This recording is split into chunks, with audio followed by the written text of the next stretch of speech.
Hey, good evening, everybody. Welcome to Spin Legal, September 30th, 2025. This is episode 85. And I hope all this goes well, because what we've got is some pre-taped video discussions that I'm hope will help us through this. And our theme today is Truth and Reconciliation Day, and some of the legal complexities around it.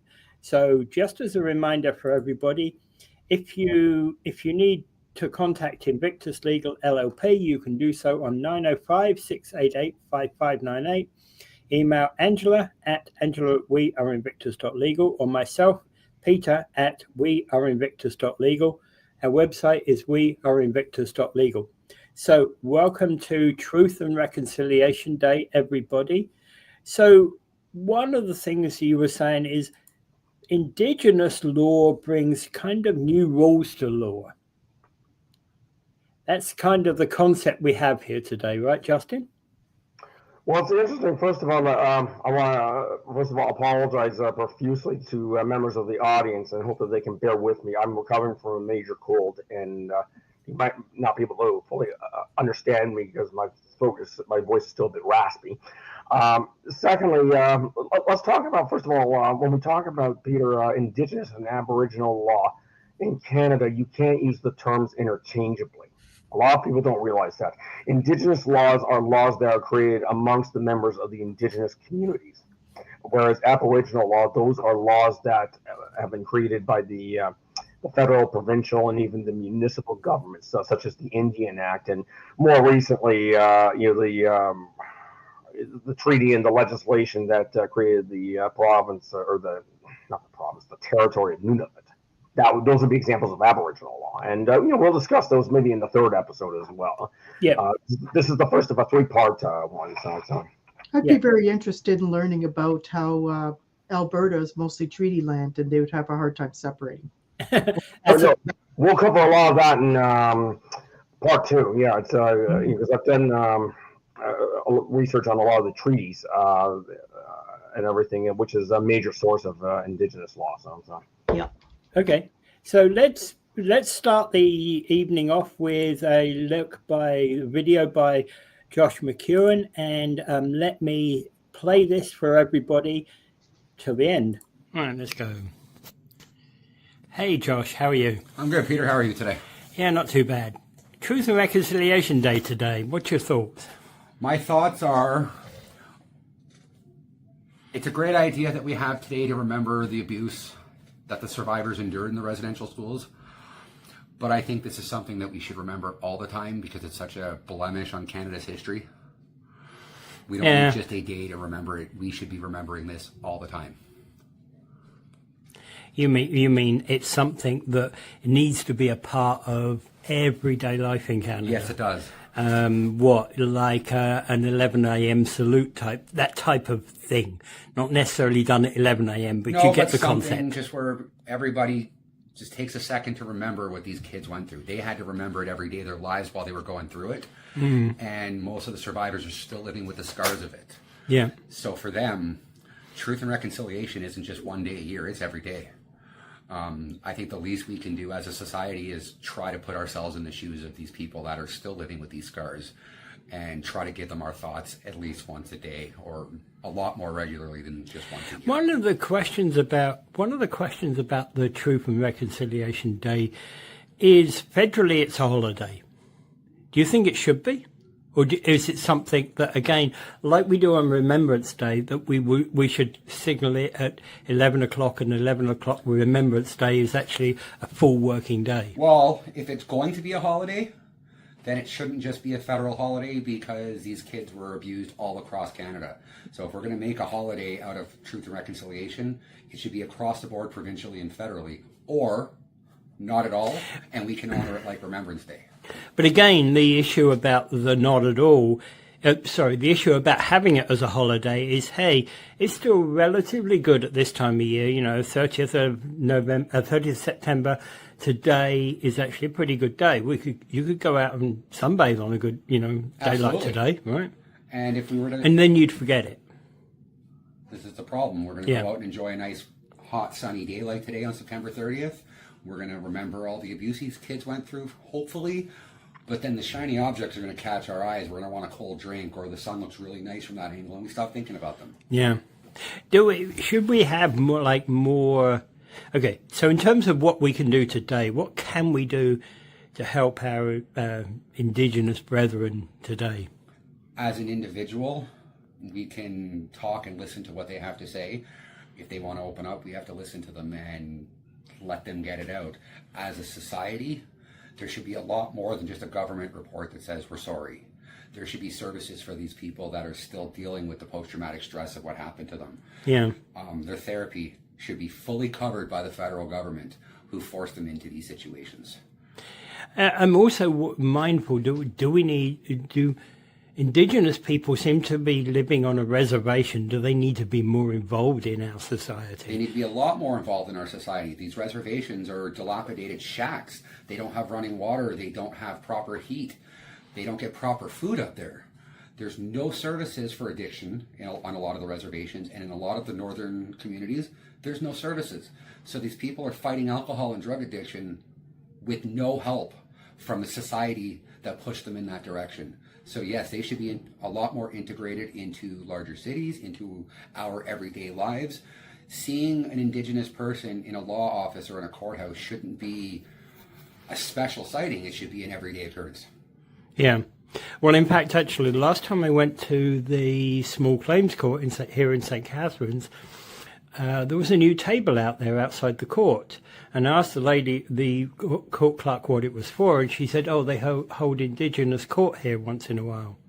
Okay, that's a very good start. Yeah.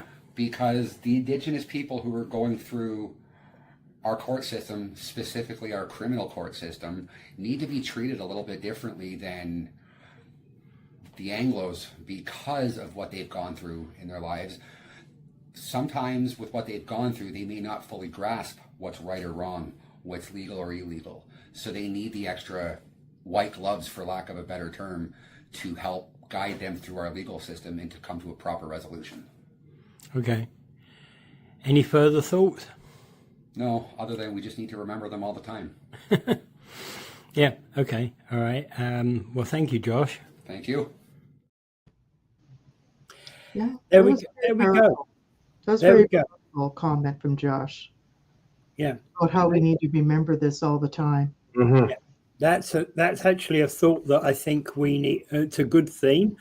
So moving on, tradition versus imposed colonial rule. Talk about that for a little while.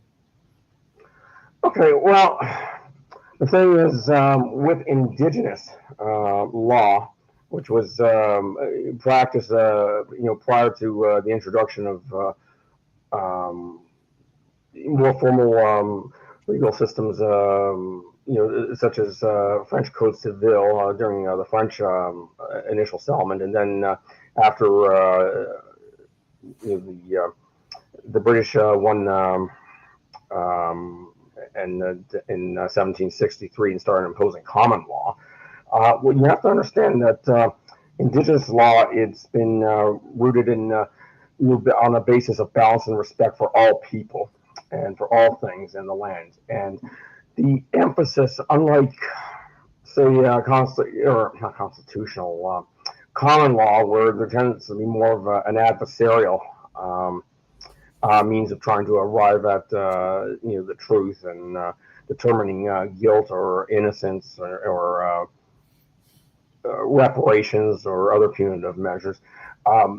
What has happened is with the Indigenous legal system, they focus more on consensus, using consensus and trying to use restorative justice as opposed to punitive. I mean, we can go out and find someone or send them to jail stuff, and but that wouldn't necessarily address some of the mental health problems that haven't happened with this offender, and it puts he or she at risk to reoffend. And also, there's the other side of the equation, the victim, and this is where, like when I was taking my alternative dispute resolution course with Helen Lightstone, we had touched on that in her course about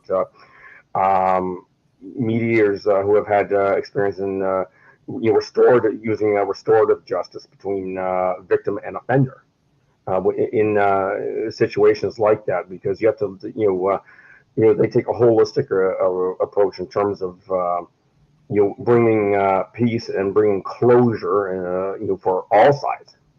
And you don't necessarily find that in common law, not all the time anyway. So. Yeah. Okay. So let's look at our second video today, and from Angela. Thank you, Angela. And let's put this one on. And hey, Angela, how are you? How are you doing? I'm fine. Well, give us your thoughts about Truth and Reconciliation Day.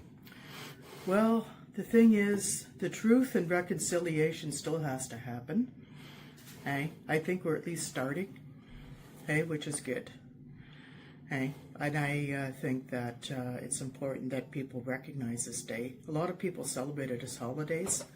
I don't think they should have a holiday. I think they should talk about the issues. Like Remembrance Day, for example. Yeah, Remembrance Day.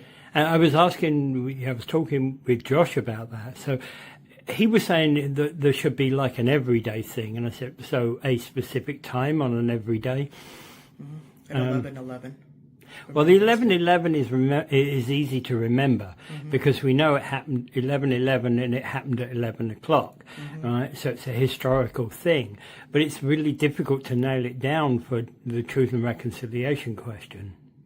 Yeah, because Truth and Reconciliation, they chose September 30th. I don't know why they chose that specific day.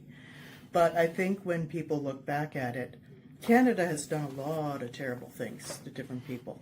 We literally walked into Canada from wherever we came from and just took over everything, okay, that was going on. We took over what was already being built and created by people who are already here, okay? And we didn't recognize that the Indigenous people here were actually contributing, so we just took their land and took everything and decided that we were going to make them white, make them non-Indigenous.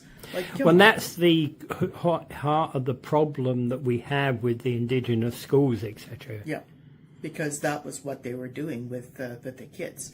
They literally took the kids from the parents. They said, well, we're going to give them a good education. But they didn't give them a good education. It was brought to them where they're going to try to change them into white people. They denied them the right to speak their languages. They denied them the right to wear their clothing, denied them the right to exercise their customs and their traditions that they exercised when they were at home. This is very wrong when you're dealing that with families or cultural or generations. And even the Chief Justice of our Supreme Court called it cultural genocide. Okay. Okay, anything further? Well, I would just like to see that what we need to do is we need to start respecting people for who they are. That we need to welcome them into our lives. We need to look at what is going on. That we need to treat people, as equals. We need to share our traditions and our cultures, but not try to take them away from other people. Okay? We need to say, hey, this is something we should be celebrating. We should be learning about. We should be learning. Like, there's Aboriginal languages that are out there.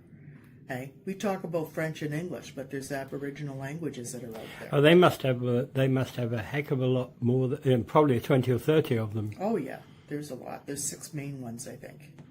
Yeah. And it's very interesting. I think that I read that whole reconciliation report, the one with Murray Sinclair, the one that he wrote, was... well, it seems to me that didn't go far enough. Didn't go far enough.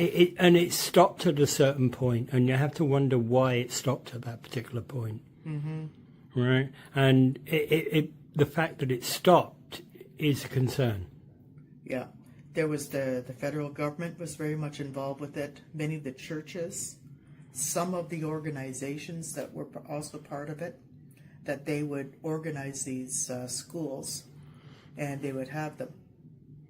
Some people thought that we should just go further and we should just get rid of all the John A. Macdonald statues and get rid of all the Ryerson. No, you don't do that. They're very much part of our history. And I think as part of our history, we have to learn the bad stuff about history as well as the good stuff. Yeah. And if that's what is there and what has taken place, again, we need to learn about it. And again, Egerton Ryerson did not create the schools. I know. He may have come up with the idea, but he didn't create the schools. Yeah, he didn't actually physically put his hands in and make the schools happen.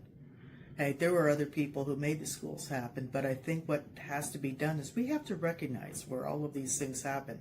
By renaming things and removing statues and stuff like that, we're denying this aspect of our history.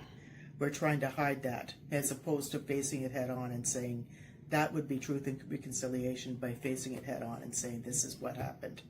Not saying that John A. Macdonald was a completely 100% bad guy. He did a lot of good things for Canada, but he's the father of the nation, right? Yeah, he founded Canada. He's the father of our nation. Yeah. And we have to respect and to Canada, he's what George Washington is to the United States. Yeah, exactly. Like in the United States, George Washington was a slave owner. Yeah. Right? And again, you accept the bad with the good. Yeah, exactly. But you don't go around removing George Washington statues and taking them off Mount Rushmore and stuff. No. Hey, that's very bad. Yeah. Hey, down here in Canada, what we need to do is we need to start looking at. We have to look at look at our history. What have we learned from it? We have to learn from our history as opposed to trying to erase it. Yeah. All right. I think we can leave it there. Thank you. Yeah. There you go. There you go, Justin. Comments? Reverse. Let's just reverse everything. Get rid of John A. Macdonald. Let's just reverse everybody. Yeah, for that matter, the U.S. Let's go blow up Mount Rushmore. I mean, as you said, Angela, Washington was a slave owner. So was not only was Thomas Jefferson a slave owner, but by today's standards, he he'd be considered a statutory rapist for the relationship he had with Sally Hemings. Abraham Lincoln, even though he declared the Great Emancipation, was also a well-known racist behind closed doors who used the N-word just as much as I tend to use. And Theodore Roosevelt arguably was a warmonger. You know, what do we do? Just say like, okay, we're just going to blow them up out of sight, out of mind, and you have to acknowledge the good. At the end, these people, everyone as humans, they have done great things, but people have also done very bad things. And at least as a historian, I say, take the good with the bad, acknowledge what that's it's the only way anyone is going to learn from this. Because that's what's going to learn from our history. You learn from our history. All right, moving on, and then okay. So briefly, let's cover some concepts of Indigenous law. Okay, well, I touched about a few minutes earlier, but I'll give you a bit of a comparison. In comparison to say European influences.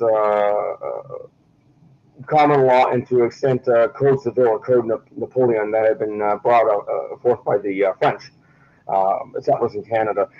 Those forms were based on Christianity, and what's very interesting here is based on individualism. There's nothing wrong with that per se, but private property and coercive law and competition, which it runs into contradiction with the aforementioned concepts and the beliefs of the Indigenous community. Because sorry, Justin, isn't that one of the reasons why the Indigenous land is actually state-owned through the Crown? I believe there's a kind of, I'm not saying it's complete the way that the Indigenous people want it, but it's been made in that direction to protect some of that land. It has been, you're correct, but there have been mixed results, and we're going to get into that possibly in the next episode or the following episode, because there has been, it was set up that way initially, but it was just there have been some problems with the consistency of application. Okay. And often, I guess I stated previously, their ideas of law, the white settlers, both the French and the English, they were they believed in separating humans from nature and resource exploitation, which again, the indigenous believe resources are there for everyone to use. No one has, no one person or organization or government has a specific claim on anything, and certainly not on land ownership. Yeah, well, and that's a differential concept between European influences, because whether you're a French law, German law, Italian law, or British law, we accept ownership, land ownership. Mm-hmm. Exactly, and hustle of the capitalist system, if you like. It is, and again, the feudalism, actually. Well, that's true. That's true. It does stretch back to there as well. That's for sure. Yeah, and again, like I said previously, this one's in direct contradiction with the legal philosophies of the indigenous as well. Like especially when it comes to capitalism and private ownership, that is where a major source of conflict is. Yeah.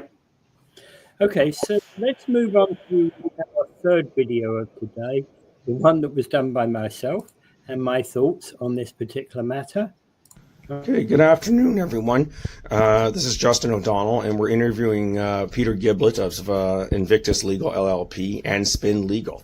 And we just want to talk to him before an interview he's going to be doing with me tonight on Truth and Reconciliation Day in Canada. Peter, first of all, thank you for offering your thoughts on this day.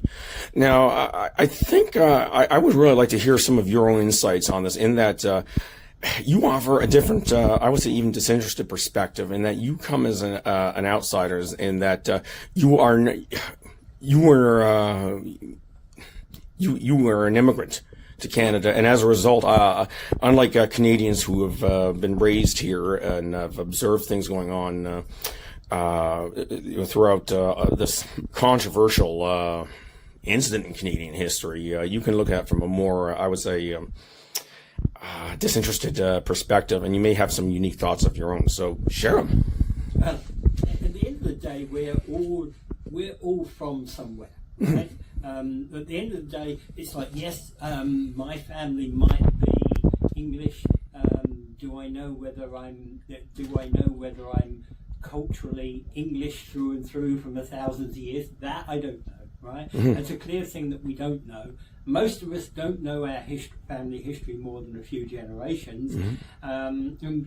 And at the end of the day, everybody here in North America, including the indigenous, to my knowledge, are immigrants. And one of the first people I ever spoke to in North America was a native Canadian. Right? So one of the first people I spoke to when I came here was native, and it was an interesting perspective, because whilst he had English parents, so to speak, he actually told me about the residential schools, and I never knew anything about this. So it's like new to the country, new to the whole thing, and I'm learning about residential schools that I probably didn't really find out the full issue about this for many years later. And what he was saying is that there was a history that there was 30-odd thousand people missing, and what they're basically saying is that there's 30-odd thousand people that went to residential schools that never came back to their families, and their eternal hope was that they became, in the terminology of the residential school, good white folk, if you know what I mean. Mm-hmm. And the point being is that possibly happened with many of them. I'm hoping that, to date we haven't found many graves, but I'm hoping that that's still the case, that remains the case. I'm eternally hopeful that we don't have lots and lots of graves out there. Yeah. We actually have a situation whereby we have got people in our community that, albeit that they're not recognised as Native Canadians, have that have that situation somewhere down the line. Mm-hmm. And maybe we find out once they do DNA searches and the like. We don't know.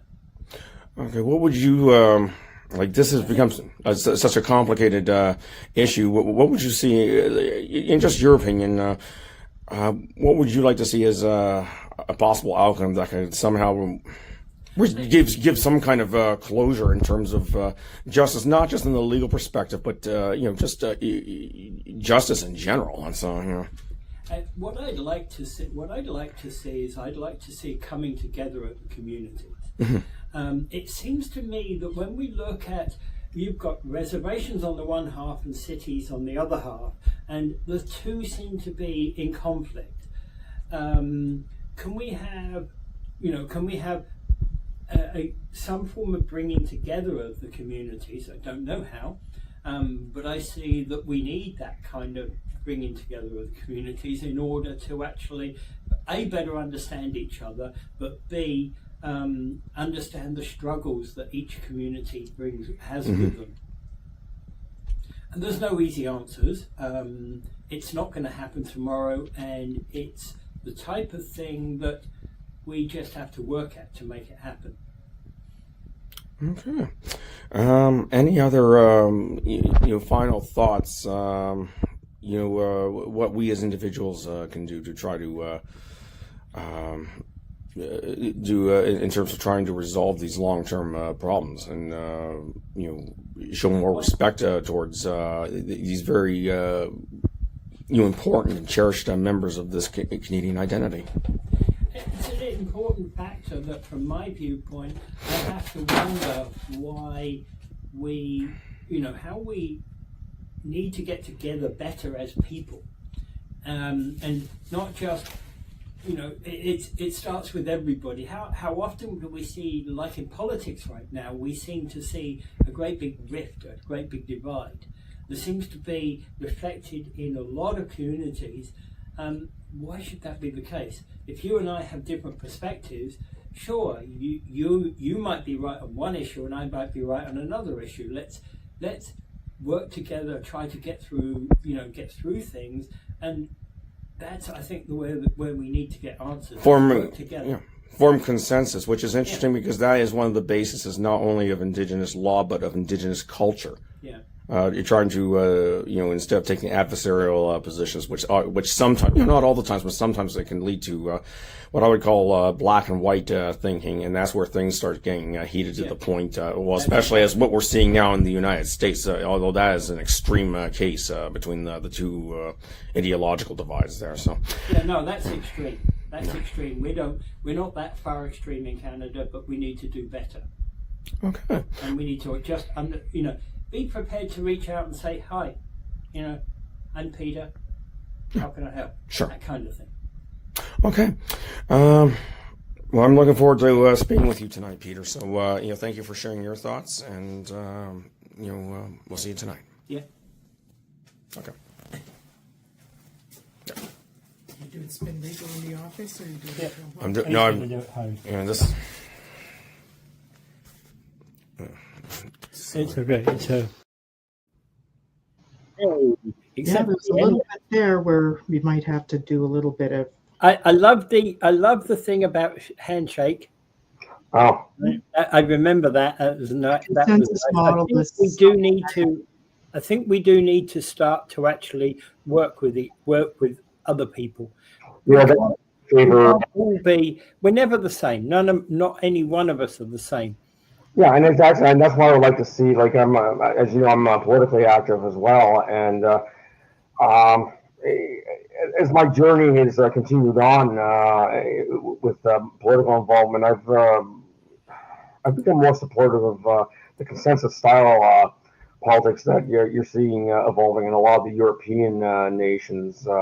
Italy, France, Ireland, and and there has been talk about trying to develop some kind of a consensus style election model to get the political parties. Like, okay, there are going to be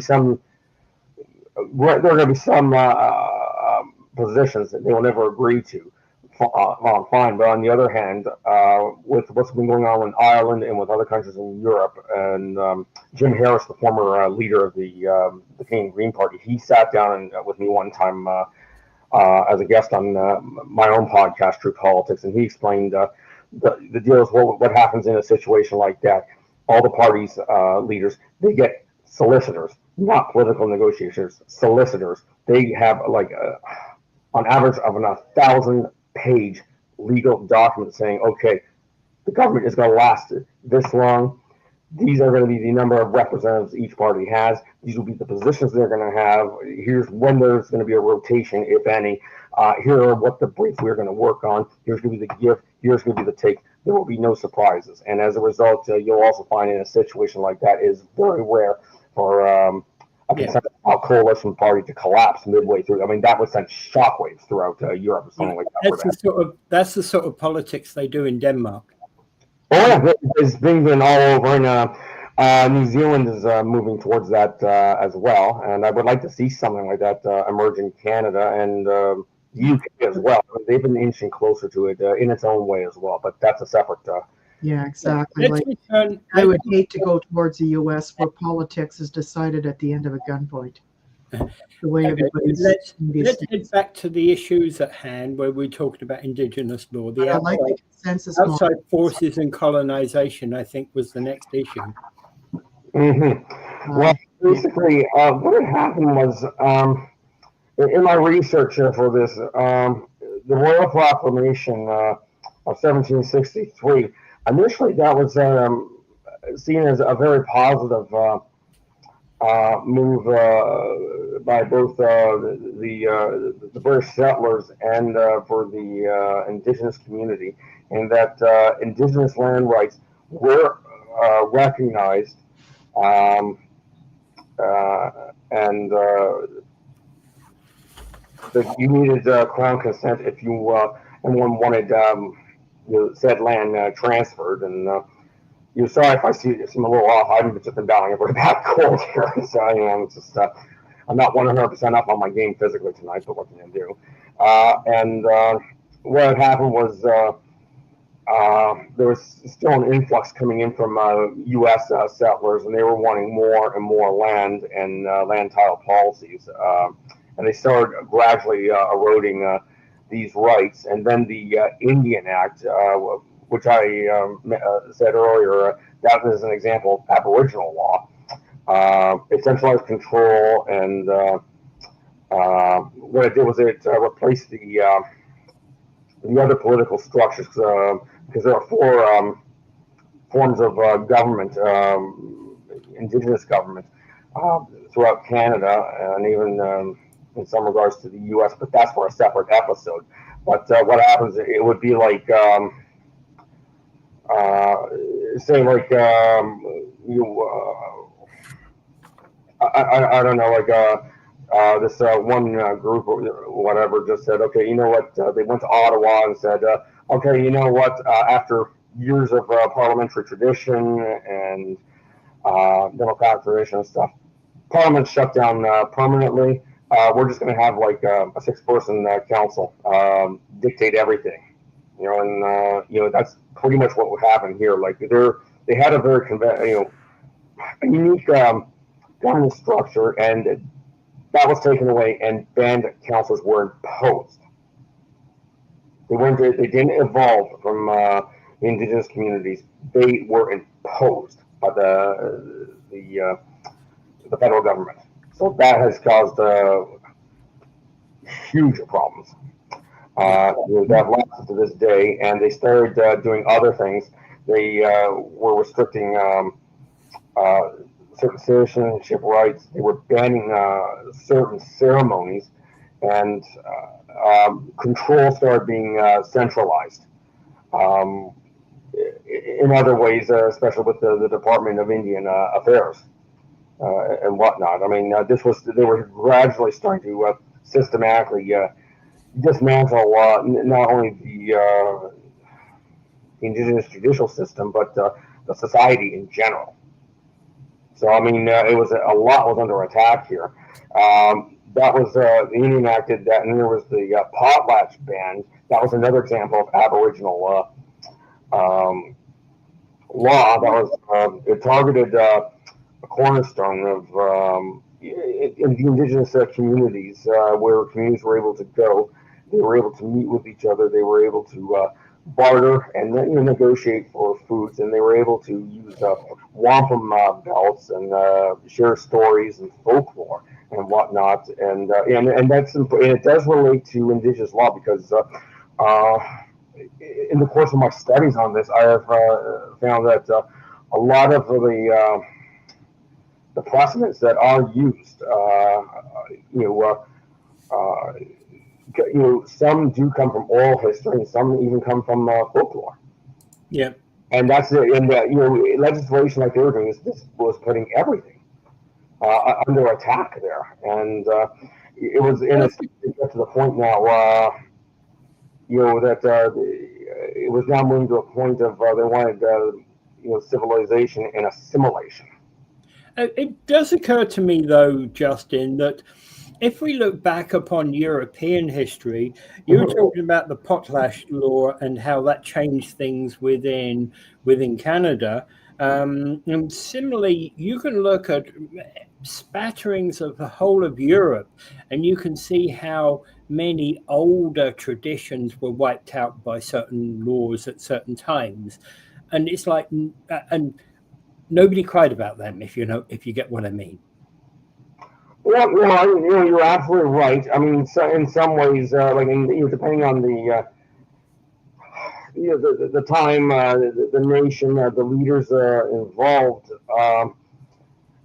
and how it was done. Like in some cases, it was done far more subtly, and in other ways, like for example, it could be done in such ways that a lot of the members of the public just weren't even aware of what was happening. Yeah, a lot of them, especially going way back in time, a lot of them just did not have interest in lofty legal concepts or political concepts. I mean, it was just a day-to-day struggle just to survive. And if they had an inkling, it'd be like, who cares? This doesn't affect us directly. And well, I'm afraid it does in the long run. I mean, granted, I know you've got priorities and stuff, but it's very narrow-minded thinking. And that's very different. It's very different in a way than, say, the way that the British treated the Irish during certain periods of the rule in Ireland.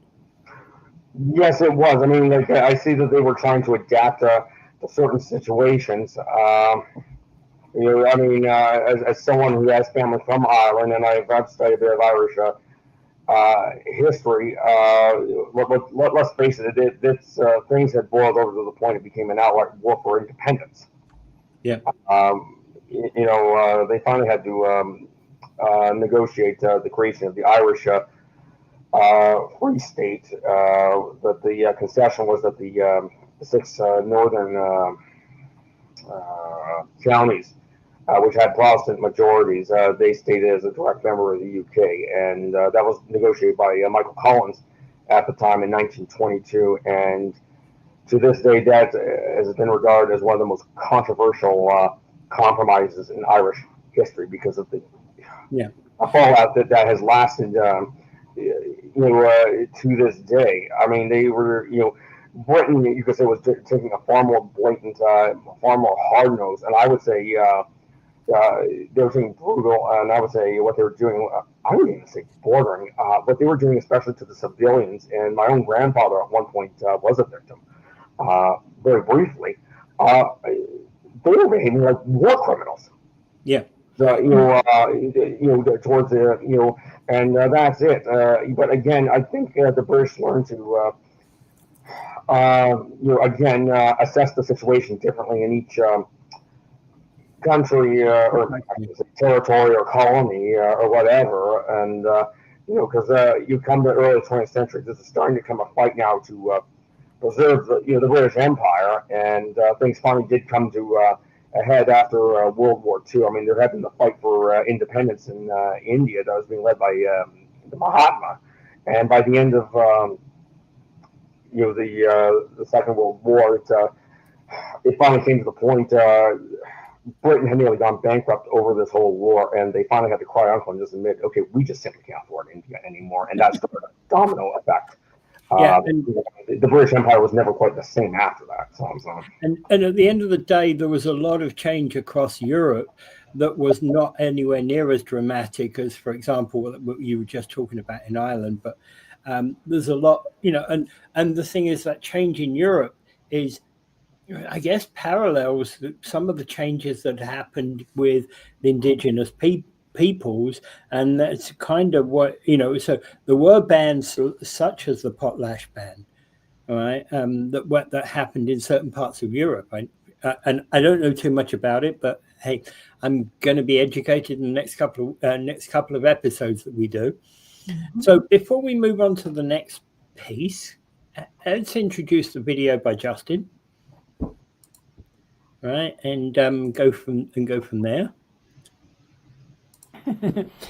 Hey, Justin, how are you? I'm doing okay. How are you doing? Not too bad. Can you tell us some of your thoughts on Truth and Reconciliation Day, so we can slot these into it? Spin Legal tonight. Well, my thoughts. It's been very interesting and eye-opening for me when I embarked on this project to learn about Indigenous and Aboriginal laws, and especially as it pertains to the Truth and Reconciliation, because there have, generally speaking, there have been a lot of injustices, to say the least, being committed against Indigenous throughout history, whether it be constitutional violations, outright criminal acts, broken promises made by governments with regards to treaties and other legislation. And it's not just existing in Canada. This is happening in the United States as well, and as well as Indigenous communities in other areas such as in Australia and in New Zealand and a few other areas. I mean, this has always been very tricky. Even Australia, US and Australia were involved in the residential school crisis, weren't they? They were indeed, and I don't know if anyone has watched 1922, it was a miniseries based off Yellowstone. They had a phenomenal subplot involved there about an Indian girl who was raised in a Catholic residential school in one of the western states. She was horrifically abused by nuns and priests. It finally reached a breaking point. She ran away, but not before killing two of the nuns, one who severely beat her, and another who had raped her. Yeah. And that, it just showed the unbelievable atrocities. And of course, that's fictional, but I'm sure it went on in real life as well. No, I think it was a very good depiction on what went on. It's, and you can imagine just the anger. And even the fear that would go on over that, and how not only that, but now religions were getting involved as well as the government. It was becoming a question of we're going to stamp out the Indigenous culture in you, and you're going to be nice, good little Catholic boys or girls or whatever, and you're going to give up this foolishness. And of course, it's easy to think of this as having gone on in the past, but in reality, there are still issues today, aren't there? There were, as far back as the late 60s, early 70s, and this is ironically when Jean Chrétien was Minister for what was then Indian Affairs and Northern Development. There's been some evidence coming to light suggesting he might have been knowing what was going on. Okay. Yeah, so it's this has been this hasn't been confined to like the late 19th century or early 20th century. I mean, this has been a systemic problem that has gone on, frankly, until the last of the residential schools were shut down. And how do we move forward to a better Canada? You're not going to do it overnight, my friend. Absolutely not. Of course. How do we move forward? Well, what we have to do, and this is just my opinion. this may sound simplistic. I personally think, if you ask me, Canada's not so much founded on a basis of 10 provinces and 3 territories. If we're going to use the true founders, and I would list, if they ever amended the Constitution, I would name them in this order: Indigenous first, French second. Now, I'm not talking Quebecois Francophone, I mean the entire French nation within all of Canada, because they've all made contributions. And third would be the Anglophones, again, all over Canada, and not just those settlers from England. Yeah. And what you have to do is start to strike a balance and try to understand each other's cultures and whatnot. You understand the history of what has gone on, and it's interesting because a lot of the laws, especially in the United States, and I'm going to mention this later on in a secondary interview, the U.S. Constitution, interestingly enough, poached a number of their articles in the Constitution off of what was called the Great Peace of the Longhouses. Okay. Which was like an earlier document that was set up by the Confederacy of the Seneca one, I believe, and it's just there, and they were having in a lot of ways they had a lot of very interesting ideas and thoughts towards culture and law and trying to get along with people, and especially more recently now with things like consensus and restorative justice, and we're going to talk about that later tonight as well. All right. Yep, and well, thank you anyway, Justin, for a short insight, and we'll be back later with Spin Legal. There you go. That was actually pretty good. Got some insights there that I think back up what you've been talking about here, and all the people here that aren't camera shy. No, we won't go there, Angela. I know. Right. I'm just teasing. Yeah. So we were going to move. We'll move on now from that to a civilization and a simulation. And I put civilization here in very much in quotes, because the assumption, of course, with a lot of how we see civilization is that, in the West, we see our civilization, the European civilization, if you like, as being a superior civilization to a lot of others. And I, for one, don't agree with that synopsis, that scenario. Yeah,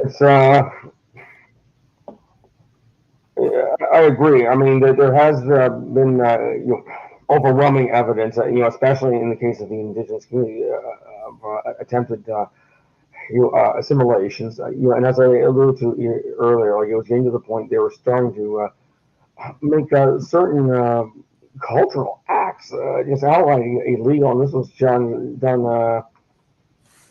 again just to stamp out a culture altogether, and it was leading actually to acts of resistance by the indigenous community, and this was occurring during post-World War II, which I found ironic because Canada, in addition to the other allies, they were trying to fight tyrannical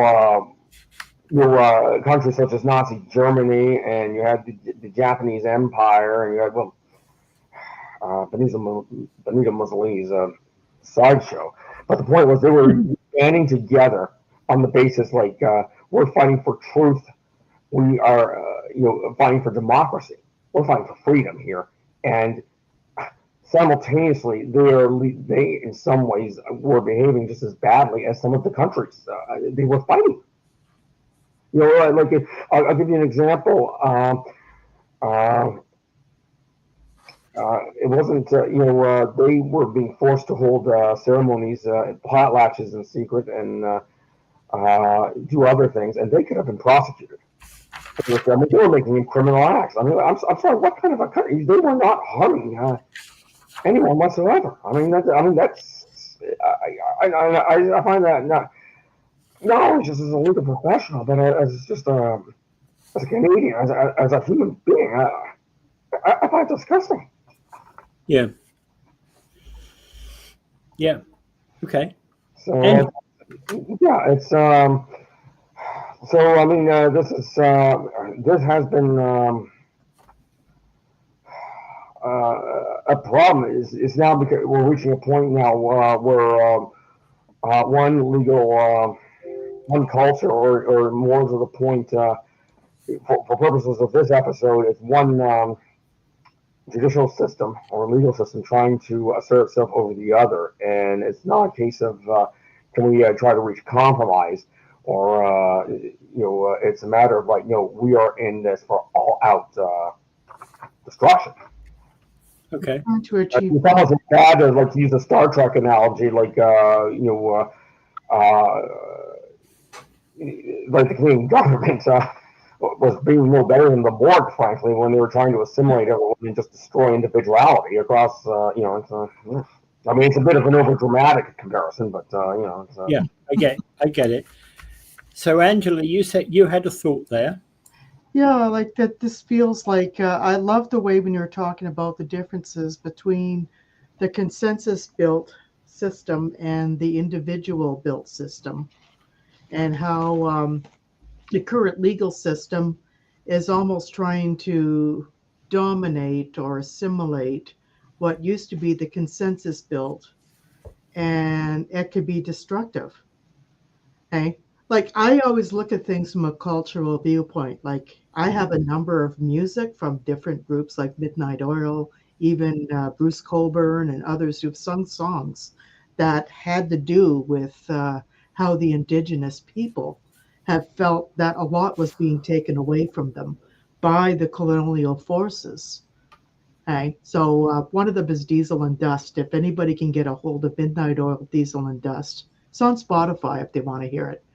But it's really good if you want to listen to that. And it's good lyrics, good emotion, and kind of gives people an impression of the way many of the indigenous people have felt over the last like hundreds of years, and how everything has been working and even continues today, where we're still trying to dominate their social systems, their welfare system. Talk about the pipelines. Now we're going to be building pipelines on their property. We're supposed to consult and work with the indigenous land, the people who have the treaties with the properties. We're supposed to work with them.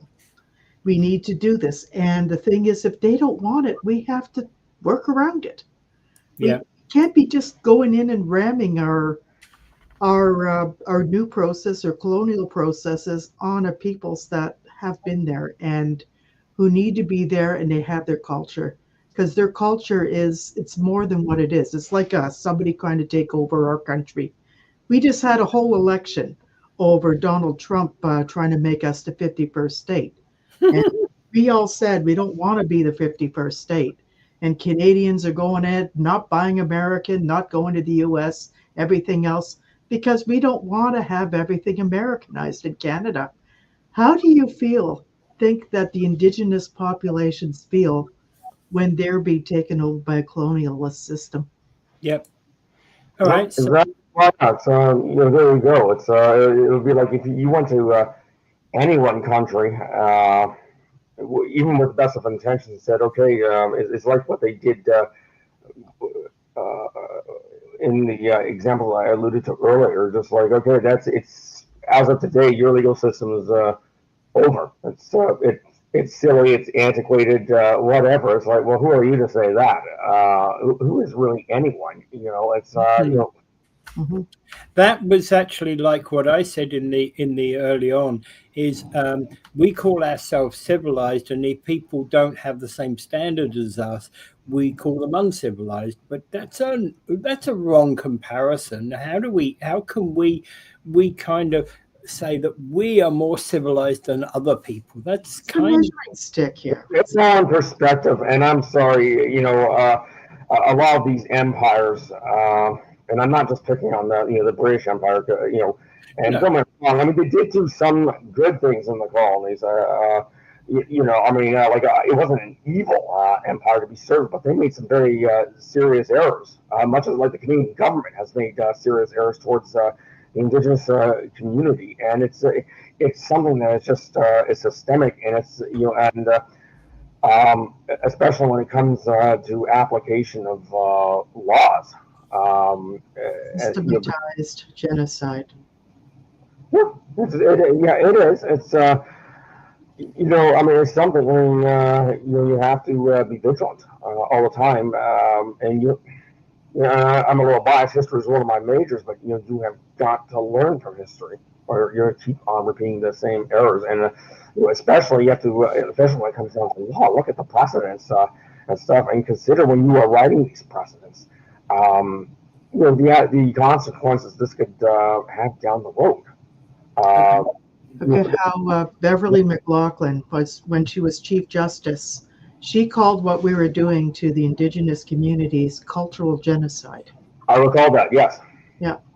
And I think what we have to look at that, it's not just cultural genocide. We have to stop doing that. We have to think. Well, and almost we have to become and walk in the shoes of the Indigenous. yeah. And understand what they're going through and understand what we need to do to be able to walk side by side. Well, it's interesting you mentioned that, Angela, because I was talking with a friend of mine, like in preparation for this. She's not an Indigenous, but she has worked closely with them throughout the years, doing policy consulting and whatnot. And we started talking casually. I wanted to get some background, for this. Mm-hmm. And whatnot, and we started talking, and it is maybe like probably not in my lifetime, but as Canadian law is evolving, I mean, Canada is and Louisiana are unique, or I should say more to the point, Canada, because we're regarded as hybrids, and that we are the only jurisdictions in North America that offer both common law and code civil. And I'm thinking, okay, well, there is a reason, for that, and that there's even a reason why there are 3 Quebec judges, because they need to have a special committee of judges who are specialists in that area. Mm-hmm. Like if you just have one judge from Quebec passing codes, that's not a good way to do it, to say that lightly. And it started making me think, and this is the Get an Indigenous people on the bench. Yes, maybe have 2 or 3, and but again, like it would have to be defined either constitutionally or through prescribed legislation what areas it can be applied in and under what situations, because I mean, many things would impact on it. Even someone deciding to fight the No More Pipelines Act. Well, that is exactly and this will involve Indigenous rights as well as many other aspects of law. There's also, hunting and fishing and natural resources. I mean, those are excellent examples that they have come up, and they're going to continue to come on up. And it might, if this did happen, I mean, it's not going to likely happen during my career or even my lifetime, and it may take a couple of generations. But maybe that's something that we should start, maybe posterity start giving some serious thought to. That's because I mean, a lot of people were saying, well, Canada is really great because you're unique because you have 2 unique legal systems. And the more I have been studying this, it's like, well, you know what? We've got 3, not just 2. No, I mean, you laugh, Peter, but no, that is it. I know. Mm-hmm. I'm not laughing at the concept. I'm laughing with the concept because we do. And people don't realize this. We have to recognize that we have 3. Yeah. And exactly. It's a matter for me of proportionality, of just fairness. speaking strictly as a legal professional, I mean, there are other policy and political consequences. That can come with it. I mean, there'll be pros and cons to it, but I'm speaking from a legal perspective. And can we finish? Can we finish this? Can we finish this out with your thoughts on resistance and survival? Resistance and survival. Well, I think it was good that they were able to find ways to work around and keep their culture. Well, I think that was good, and I'm glad that now that the government is finally starting. They've repelled or repealed some of these measures, if not most. And that's good, but at the same time, it is so sad that it ever had to get to this level to begin with, especially after such a horrific Second World War, where rights and freedoms were one of the focal points of the war. I mean, it seemed to me almost like a schizophrenic situation, and I find it very, and I'm not doing that to be facetious. It's I find it to be very disturbing. And one of the things we had coming out of the Second World War, of course, was that whole furore about freedoms or the lack thereof in Eastern Europe, and how we needed to move humanity on to a new situation, which is what was the thinking behind the Universal Declaration of Human Rights in 1948, I believe that was, and that actually has also got its indigenous aspects to it as well, because the United Nations Universal Declaration of on Indigenous Rights. Yeah, you have that one too. The UNDRP. Yeah, we're right, and we're going to discuss that in a future episode. Because that's why I suggested we needed at least 3 episodes. Exactly. This properly. We may even depending need a 4th episode because we might need to talk about what our laws would be like and what our community would like if some of these people and their ideas mattered. Yeah, absolutely. All right. So thank you, Justin. Have you got any further thoughts that we need to cover? It's not so much thoughts, and again, I apologize for my raspy voice. I know it must seem like at times I'm screeching or shouting. I'm just trying to get myself hurt here, something physically. But my thoughts are this. I mean, steps have been taken forward, going forward to help, and I'm glad at least we've been capable enough to do things, acknowledge what has been going on in these residential schools, and even and I'm glad that Pope Francis, shortly before his death, he acknowledged his rule, or not his rule, the Catholic Church's rule in it. I thought that was significant, which it was, and I understand, but for what I'm going to say next, and I want to make this clear, I don't think Francis was personally aware of what was going on at the time. But what I do criticize him for is, okay, yes, he did make an apology. That was very much appreciated. He was very slow to do so. And there have been other elements in the Catholic Church, and I can say this because I am Catholic as well. I mean, that was, they kind of, they fumbled the ball on that one, and I think this helped exacerbate a very serious problem. Yeah, and I remember they were talking about it, and I was reading about the apology and how Pope Francis came to Canada to deliver it. And talking about apologies, by the way, it always bothers me about the question of apologies. And the question here is that people of today are not necessarily guilty for what went on in the past. Although people of today could be guilty for things that are going on still today. Let's be very clear about that. But the challenge I think that we have with it is that we don't tear down things like John A. Macdonald statues because he's the founder of our nation.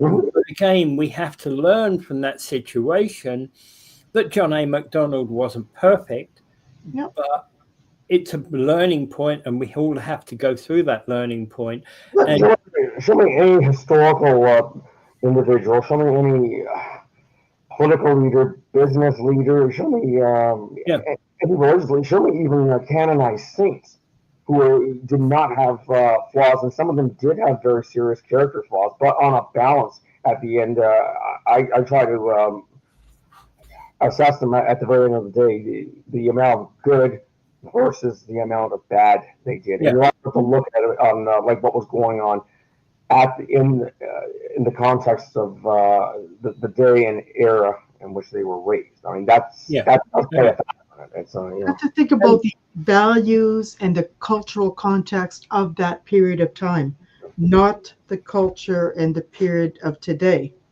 Yeah. Because we look back today and try to apply them today's standards. Of course, you said, Johnny McDonald, what are you doing? No, and I don't know. That stands me as vindictive, trying to take down statues. Yeah, you don't rename streets. Don't do. Not only does that get me lost in Toronto, but it also does you're attempting to erase history. Well, I'll give you an example of that. There was a few years ago, there was a controversy where I think in a couple of states they were trying to take down statues of Robert E. Lee. He was the leader of the Confederate forces during the Civil War. He was a great, though controversial military commander in that he did win the majority of his battles, but they were very Pyrrhic victories. Even his own men and superiors were saying, like God, you are, you're doing this at the unnecessary cost of too many of your men's lives. But that's a separate one. What had happened was, I remember shortly after the statue controversy, there was some kind of a sportscaster. Now this was an American Asian. His name, and I'm not joking, was Robert E. Lee. It was spelled Robert E with an I, because it was Asian pronunciation, and Lee as in L-I, not L-E-E-L-I. Guess what happens shortly after this controversy? On the sole basis of the phonetic pronunciation of his name, they fired him because they said it's just going to bring up too many bad memories and racial connotations. Like, And where's this going to end? to my understanding, Justin, and I'm not a great scholar on the American Civil War, but Robert E. Lee, as I understand, was considered probably by far and away the best general in that war on both sides. And furthermore, when it came to the end of the war, he was the first to recognize that the Confederacy was done. Yeah. Well, he was held in such high regard that when the war initially began, President Lincoln had offered him the commandership of the Union forces, and he was torn to pieces because this was such an unusual situation. I mean, this was literally turning into a case of brother against brother, and he agonized because he was a very proud Virginian. But he like his wife in a diary years later said that he was up all night. He couldn't sleep. She said it was this, there had been a death in the house, and he finally decided, look, I can't take up a sword against my family or friends. So he did, I guess, what he thought was the honorable thing he could. He resigned his commission, and he accepted commission with the Confederate States Army. And it's interesting to think, just as a historical side, how that war would have turned out, if it even would have lasted as long had Lee been playing for the Union forces at that time. And again, that's an aside, quite an aside from our talk on truth and reconciliation and Indigenous law. Yeah, that's like changing to Dundas Square in Toronto. I didn't like that. Okay, like you don't change names of things just so that you can try to erase the memories. Even Yeah. the name of our old law society has been changed because of this. It used to be Law Society of Upper Canada, then they changed it to Law Society of Ontario. Well, I think that actually makes, and you'll probably argue against me, but I think that makes a great deal of sense because we live in Ontario today, right? Not Upper Canada. Yeah, I wasn't privy to this discussion, so I really couldn't offer one it more. was all going along the same lines when everybody else was tearing down statues of Ryerson and McDonald and everything else, and I just kind of say like this is not good. Like whether I agree with that or not, these people are history. These people did what they did. They were there. They've achieved a lot. They might have done a lot of harm, but they also achieved a lot. And I think let's learn. Let's talk about these people and learn. All right. In the future, we're not going to do the same mistakes. Yep. Okay. So thank you, Justin, for being along. And I think we've kind of come to the end of our show. And I think just to remind everybody, if you need to contact Invictus Legal, you can do so on 905-688-5598. Email Angela at the email address, angela@weareinvictus.legal, or myself with peter@weareinvictus.legal. You can also get Justin at weareinvictus.legal. And weareinvictus.legal is our website. So there we go. And now I'll leave this to Angela. Yeah, so what you heard today was certainly not legal advice. It was a very different session today, and I hope you enjoyed it. The next couple of sessions, we're going to be further discussing Aboriginal versus Indigenous law, and we're going to discuss some of the different things that that Justin has been presenting today and how we started. So basically, on this show, we talk and give information, we give comment, but we do not give legal advice. Even people who write us, in order to get legal advice, you got to call up our office and come in and show up in order to get legal advice, or go somewhere else to a legal office or lawyer's office to show up, because that's the only way that you can get advice for your own situation.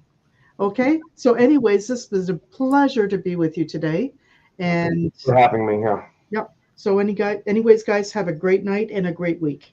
All right.